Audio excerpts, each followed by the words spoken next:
to talk a little bit about playgrounds. Playgrounds are one of those things that we all know we need to have in a program, but we're not entirely sure why, maybe. Or you may be very clear on why, but you're not real clear on what you should have.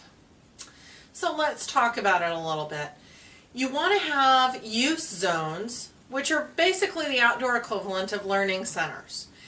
Just like inside, we want to make sure that we have areas for people who don't really feel like being social right now.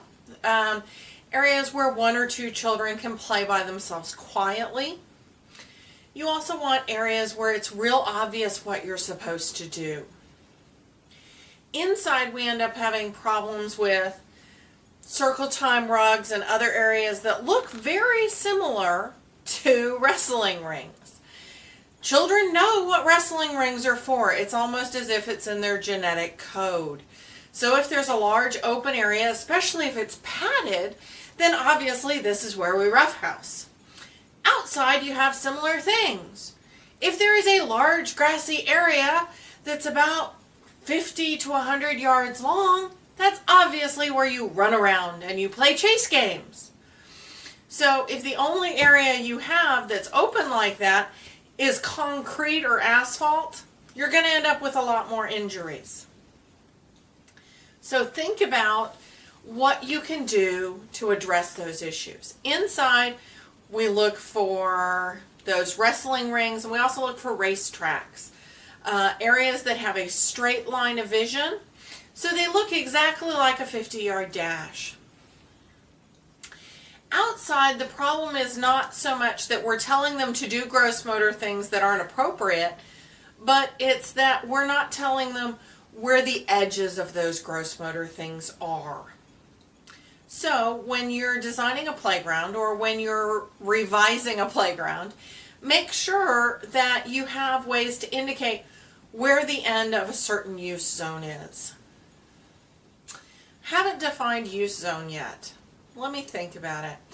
It's like centers. I said that before. So what's the block center equivalent on your playground? Well, inside, if you had a block center, you probably have a carpet or other something to dampen the noise underneath where you're going to have those blocks built. And you probably have marked the edge of it with bookshelves and perhaps a wall. Out on the playground, it's a little harder to use bookshelves to mark the end of a center or a use zone. So instead we use things like landscape timbers, which hopefully you've used the pressure treated, not the arsenic treated pressure. Hopefully you've used the pressure treated, not the arsenic treated landscape timbers. We don't really want arsenic in the children. Or perhaps with concrete edging, or even sometimes just sidewalks to mark this is where you walk and this is where you climb on a climbing structure, or where you run or ride your bike or use the swing set. There are specific activities that you're going to want on your playground. You're going to want someplace for running. We talked about that already, because chase games are going to happen, and you have two choices. You can provide a playground where that is set up, or you can just have a playground that is covered with pea gravel and have children who are less successful in their chase games. It's not going to stop the chase games. They're developmentally required. So what it's going to do is make it more likely that children are going to get hurt by flying pea gravel. Okay, so think about, where are the children going to run? Are you going to have tricycles or push cars or other types of push me, pull me materials? If so, how is that designated? Perhaps that's on your concrete or on crushed granite. Having a path sometimes is a good way to handle that goes around your program. Is there a designated storage area? Inside in our learning centers, you have those shelves right there that you used as demarcation for the edge of the center, where you can put the manipulatives back on the shelf. Outside, it's a little harder. Where exactly Do you put the bikes when you're done with them? Make sure you have a storage area near where the bikes are going to be used so that the children can put them back. Do you have an area for digging and sorting? Sandcastles are great. If you don't have sandcastles, you may have pea gravel that the children want to sort, and they have to find that pink crystal. All of the fall surfaces offer these types of opportunities. So where does the digging happen? And where is the storage for those digging utensils, for the shovels and the buckets? Climbing. Children need to climb. Where does the climbing happen? And are you using tires to mark the end of that climbing structure? Are you using those landscape timbers? Are you using manufactured edging? Are you using concrete? How are you marking the end of that area? If you haven't seen tires used as demarcation for the edge of a play zone, let me just talk about that a little bit. Tires can be used either horizontally, so placed like this with holes drilled in the bottom for drainage and filled in with sand or other surface so that it keeps things from eroding. They meet this 3 to 6 inch depth that you need to have on your fall surface, so it's also pretty easy to tell, do I need to add new fall surfacing?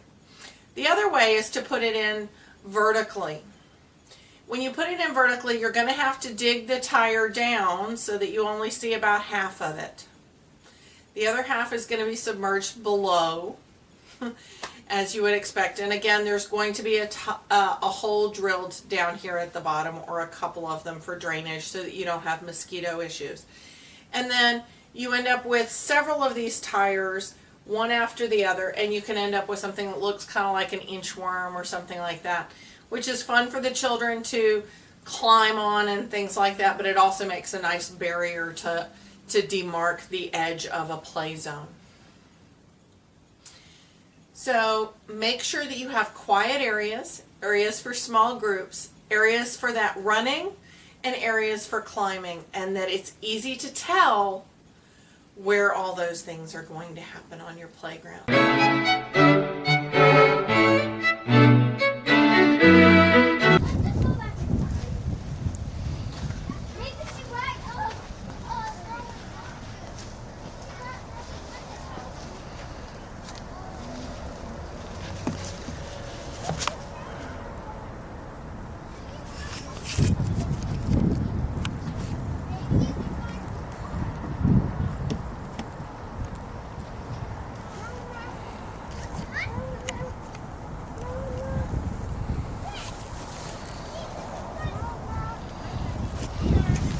Hello. I couldn't figure out what you were...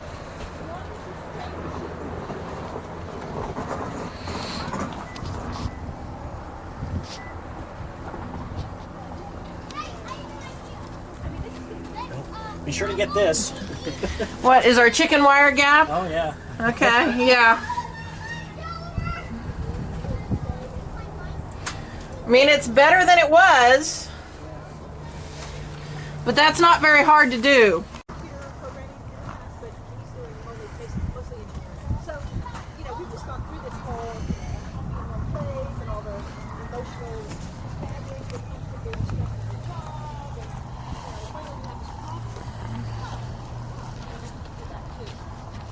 Well,